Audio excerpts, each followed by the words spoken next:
അതിലെന്ന് പറയുന്ന ഈ വൃത്തികെട്ട ഇവൻ എന്നെ പറ്റി പറയുന്നത് കേട്ട് ഞാൻ എന്തിനാണ് ഭയക്കുന്നത്? പരാതി കൊടുക്കുകയും ചെയ്തു. അതിൽ ഇപ്പൊ എന്തായാലും സ്ത്രീത്വത്തെ അപമാനിച്ചുകൊണ്ട് തന്നെയാണ് അവൻ സംസാരിച്ചത്. ബിഷപ്പ് അങ്ങനെ ചെയ്യുന്നത് എന്റെ തന്തയാണോ ബിഷപ്പ്?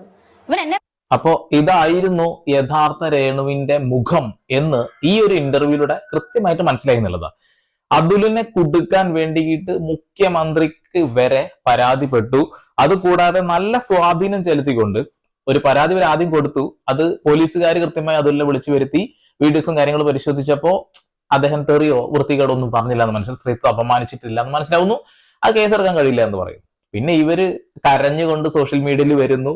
അത് തന്നെ, അതായത് ഒരു വിക്ടിം കാർഡും കാര്യങ്ങളൊക്കെ ഇറക്കി കഴിഞ്ഞിട്ടുണ്ടെങ്കിൽ സംഭവം സിമ്പിൾ ആണ് എന്നുള്ളതാ.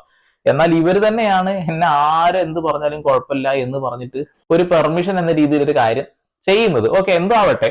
അപ്പൊ അവരൊരു കംപ്ലൈന്റും കാര്യങ്ങളും കൊടുത്തു. ഇപ്പൊ നിരന്തരമായിട്ട് കംപ്ലൈന്റ്